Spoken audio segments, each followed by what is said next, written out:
Stéphanie, il y a des chanceuses et des chanceux aussi parce que c'est maintenant et les gars et les filles qui offrent des fleurs à la Saint-Valentin qui vont justement recevoir des fleurs. Et là, il y a les roses, mais ce qu'on se demande, c'est combien de temps que ça dure pour vrai des fleurs fraîches? Bien, les roses, entre autres, c'est de 5 à 7 jours maximum. Et les autres bouquets plus mélangés, ça peut aller jusqu'à 2 semaines. Parce qu'il y a des fleurs là, qui durent plus longtemps. La rose est quand même une semaine là, avec des trucs que tu vas nous donner. Mais quelles fleurs qui durent plus longtemps? Bien, vous avez l'œillet, le fameux œillet qu'on voit souvent, mais qui... Mais il revit, hein, l'œillet. Il À revit. tester 3 semaines quand même, Quand hein, l'œillet. toutes les orchidées, Oui. fleurs exotiques, toutes les chrysanthèmes, marguerites et Oui, compagnie. c'est vrai, ça dure plus très, très longtemps. bien. Oui, alstroméria. Il y a quand même beaucoup de fleurs qui durent...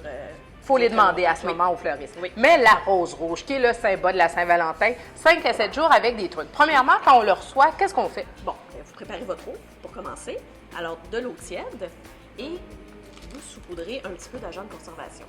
OK, que les fleuristes nous donnent avec Oui, habituellement. tout bouquet. Si Exact. j'ai pas le petit sachet, qu'est-ce que je peux faire? Un bouchon de 7-Up fait très bien, qui nourrit les fleurs avec le sucre, justement. Et sinon, un demi-sachet Caplet, excusez-moi. Un demi-sachet, Oui, un pas demi-caplet. volet. Un demi-caplet, non le sachet au grand complet C'est d'aspirine. ça, c'est ça, que vous écrasez et on dilue dans l'eau comme il faut, mais ça va garder seulement l'eau propre.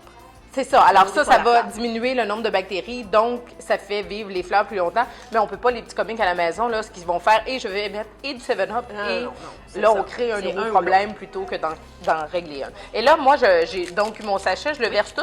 Non, pas toutes. Séparez-les peut-être en 3. Le tiers du sachet À peu dans, près. dans l'eau. Dans l'eau tiède. C'est ça, parce qu'il va falloir changer l'eau, là, Oui, tu vas nous dire éventuellement, ça, on va là. changer l'eau, c'est ça. Alors, à peu près À comme peu près comme ça. On brasse comme il faut. Avec une paire de ciseaux. Paire de ciseaux, c'est toujours gagnant. Comme ça ici. Et ensuite de ça, bon, on déballe notre bouquet. Là, l'eau que tu as pris, là, c'est de l'eau qui est température pièce. Ben, c'est de l'eau tiède, un peu. Température pièce, c'est très bien. J'ai déjà entendu dire que dans l'eau glaciale, c'était bon. Non. C'est vrai? Non? Non, moi, j'aimerais pas ça avoir les pieds dans l'eau froide. Moi non plus, Fait que mais les je fleurs, pensais je que là. Ben, c'est bon comme parallèle. C'est quand merci. même bien. Je comprends bien.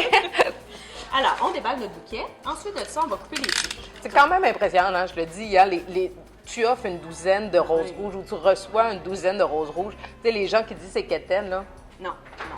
vous ne minimisez pas l'impact de la La rose rouge rouge. est très importante. Alors, on déballe. Ensuite de ça, sécateur ou Exacto. Toujours magnifique pour couper les fleurs. Jamais le ciseau, car ça l'écrase les fleurs, puis ça Ah c'est non? pas gagnant pour les tiges et fleurs. Non. Si j'ai pas, parce que c'est pas tout le monde quand même qui a un exacto à portée de main, là, est-ce qu'on peut prendre un couteau bien affûté? Oui, un ça couteau ça bien passe? affûté, ça passe très, très bien. Moi, le sécateur, je le prends, mais je suis tout le temps avec mon exacto. Alors, on coupe en biseau. OK, mais t'enlèves quand même un bon centimètre ou deux. Ben, au moins, mais il faut que ça aille quand même dans votre vase. Hein? Le Et là, bouquet doit être assis dessus. Tu coupes en biseau. Oui. Tu coupes pas à plat. Toujours en biseau, parce que la coupe est plus longue. Comme ça, la fleur va vraiment bien boire que si c'est coupé au carré, là, OK. ça boit très, très... Les bouquets liés comme ça, là, qui ont une petite attache, l'eau se rend jusqu'ici. Oui, il faut toujours arriver comme ça pour que le bouquet soit assis dans le vase. En fait, ce qu'il faut éviter, c'est que les feuilles se ramassent dans l'eau. C'est là que ça va corrompre. C'est ça. Si vous voyez des feuilles vis-à-vis les tiges, enlevez-la tout le temps. Comme ça, vous êtes sûr que l'eau reste propre. Et là, on peut profiter de notre bouquet, mais quand même, il faut recouper les tiges, changer l'eau. À quelle fréquence? Aux 2 jours. puis On change répète, l'eau. On change l'eau. On répète rajoute les de l'agent de conservation. conservation toujours. Puis lavez aussi votre vase comme il faut entre les changements d'eau. C'est toujours On idéal. recoupe les tiges et les fleurs, les roses, comme tu dis, jusqu'à 7 jours. Oui. Et les autres fleurs, dépendamment, là, jusqu'à 3 semaines avec les œillets et les orchidées, les Saint-Mithion. Merci Stéphanie, bonne Saint-Valentin. Ça va?